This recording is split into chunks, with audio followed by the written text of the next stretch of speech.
Assalamualaikum warahmatullahi wabarakatuh.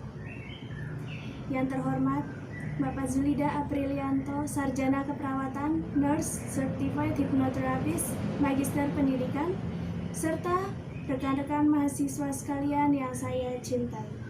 Puji syukur kehadirat Allah Subhanahu wa Ta'ala yang telah melimpahkan banyak nikmat, terutama nikmat sehat, yang mudah-mudahan kita semua selalu diberi kesehatan, terhindar dari virus-virus penyakit yang menyerang umat manusia di masa pandemi ini.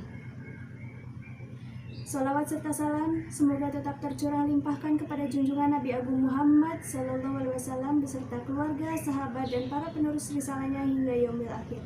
Perkenalkan, nama saya Destina Amelia Dewi, mahasiswi semester 5 kelas G PAI dari Kampus Institut Agama Islam Nahdlatul Ulama IAIN Kebumen Kampus 2 di Wagir Pandan. Di sini saya akan mempresentasikan materi bimbingan dan konseling Islam yang diampu oleh Bapak dosen Zulida Aprilianto, Sarjana Keperawatan, Nurse, Certified Hypnotherapist, Magister Pendidikan. Langsung saja kita ke materinya. Bimbingan konseling atau yang disingkat dan sering disebut-sebut sebagai BK awalnya dikenal dengan nama BP atau bimbingan penyuluhan. BK identik dengan masalah. Karena setiap siswa yang dipanggil ke BK pasti ada masalah. BK dianggap sebagai polisi sekolah, sehingga masyarakat memiliki ekspektasi tinggi terhadap BK untuk mengubah perilaku individu dalam jangka waktu yang singkat atau yang pendek. Saat ini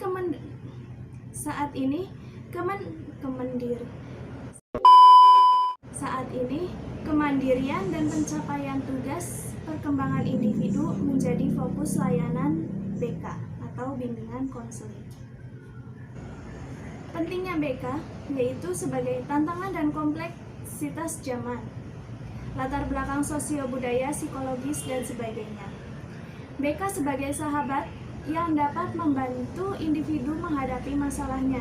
Di sini BK dapat menyelesaikan masalah dari suatu individu. BK dapat membantu individu mengenali, memahami, dan mengaktualisasikan diri. BK dapat membantu individu mencapai tugas perkembangan. BK merupakan bagian integral proses pendidikan. Kedudukan BK di sekolah yaitu sebagai layanan pembelajaran, layanan administrasi dan supervisi, serta layanan BK. Sejarah BK berawal dengan career guidance, yaitu bimbingan karir, yang dipelopori oleh Frank Persson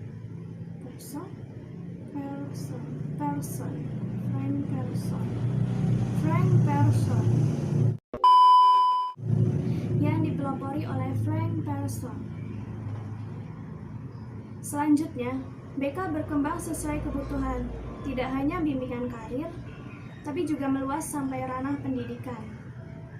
Bahkan sampai saat ini ruang lingkup konseling semakin luas, seperti konseling pernikahan, konseling keluarga, konseling pastoral, dan sebagainya. BK, yaitu bimbingan konseling, memiliki pengertian yang berbeda. Bimbingan sendiri yaitu upaya pemberian bantuan psikologis dari konselor kepada konseli, baik secara langsung maupun tidak langsung, secara individu maupun kelompok, dalam rangka membantu konseli mencapai tugas perkembangan. Lalu yang selanjutnya konseling di sini yaitu merupakan upaya pemberian bantuan kepada konseling, upaya pemberian bantuan kepada konseli secara face to face atau secara langsung dalam rangka membantu menyelesaikan masalah. Jadi bedanya bimbingan dan konseling yaitu kalau bimbingan bisa dilakukan secara individu maupun kelompok, tapi kalau konseling hanya bisa dilakukan oleh seorang individu. Lalu perbedaan lainnya yaitu bimbingan di sini bisa secara langsung maupun tidak langsung, tapi kalau konseling harus secara langsung, yaitu face to face. Tujuan BK mampu menyesuaikan diri. Di sini BK dapat membantu seorang individu atau kelompok untuk membantu menyesuaikan diri di lingkungan yang berbeda, lalu mampu menyelesaikan masalah. Bimbingan konseling dapat membantu seorang individu dalam menyelesaikan masalah dengan cara berkonsultasi kepada konselor. Mengembangkan life skill atau kemampuan atau bakat.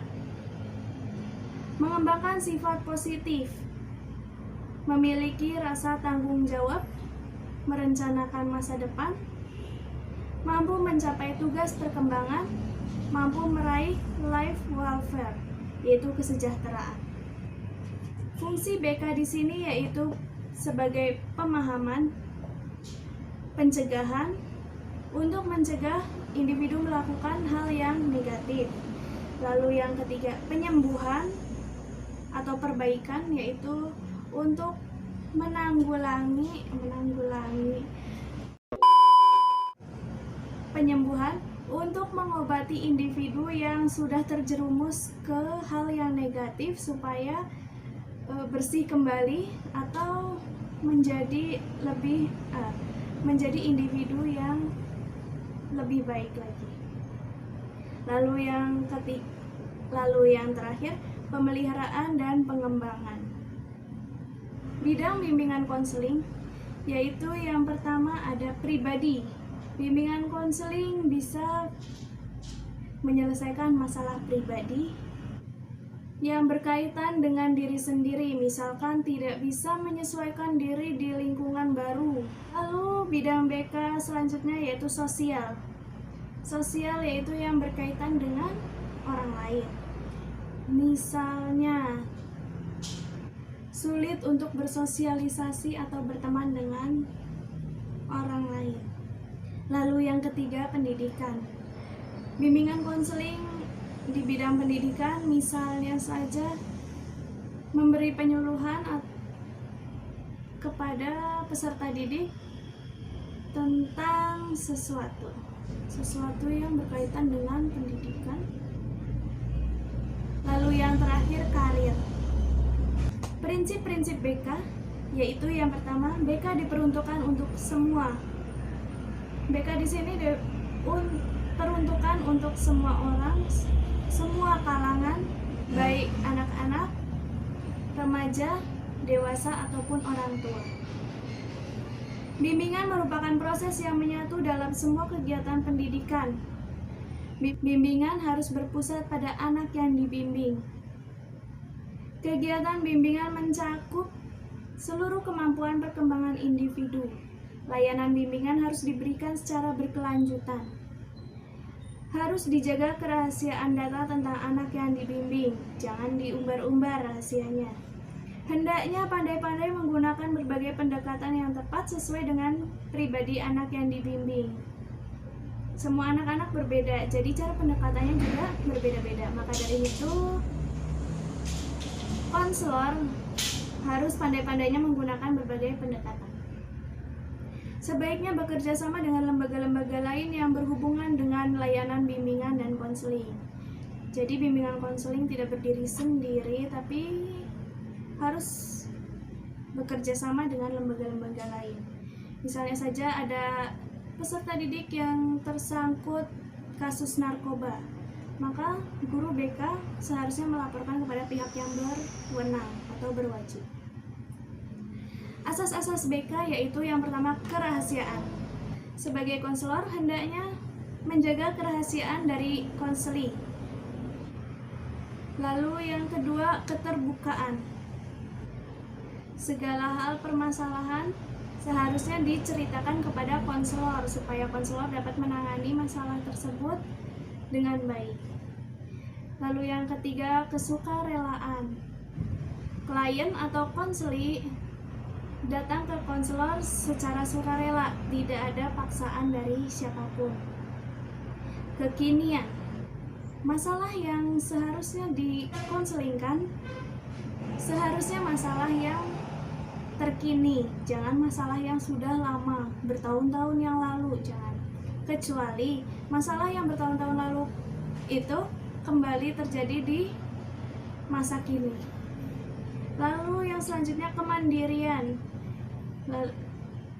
kegiatan, kedinamisan, kenormatifan, keterpaduan, keahlian, tuturi handayani.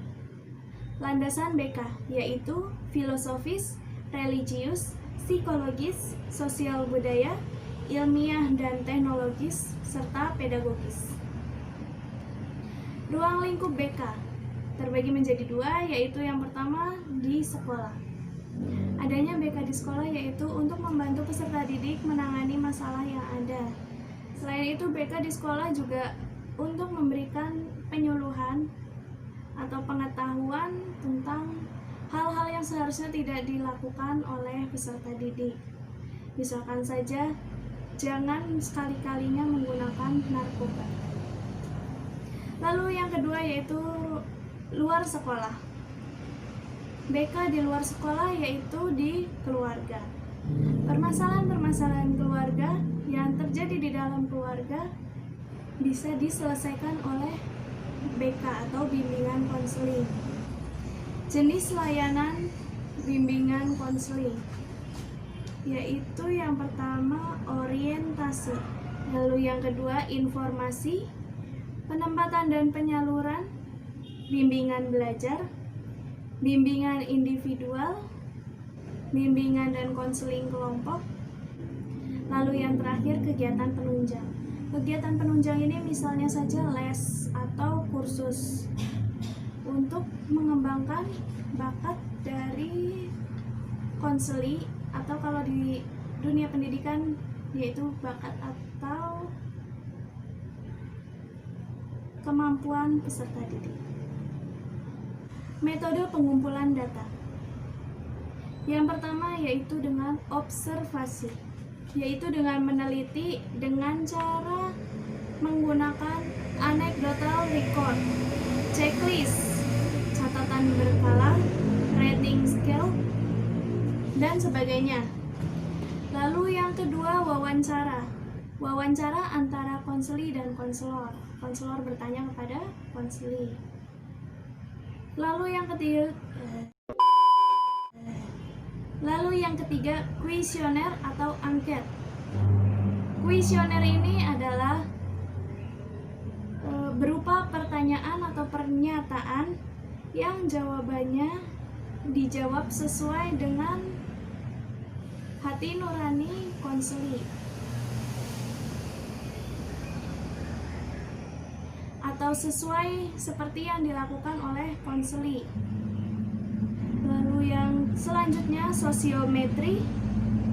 Sosiometri ini adalah menggunakan alat ukur. Lalu selanjutnya tes. Tes di sini berbeda dengan kuesioner atau angket.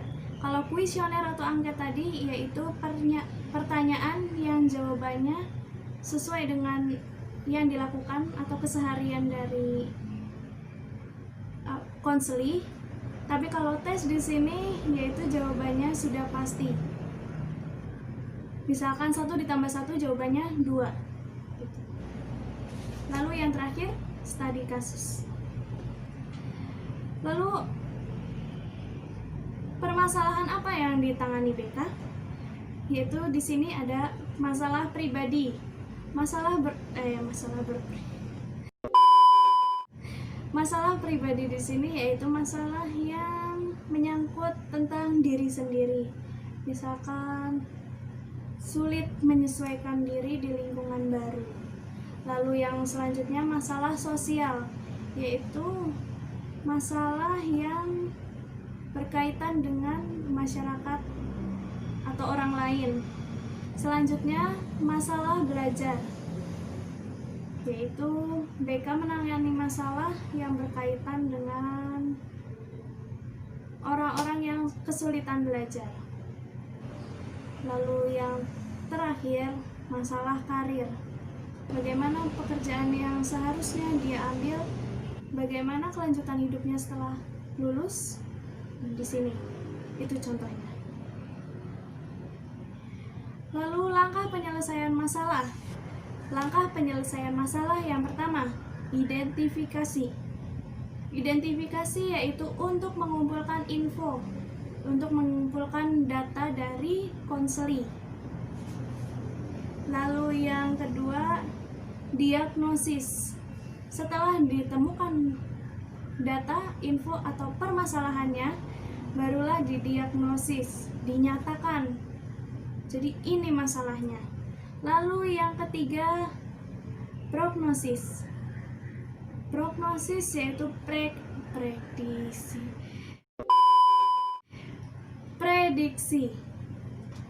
Lalu yang keempat, treatment atau pengobatan. Bagaimana cara atau solusinya dari masalah tersebut.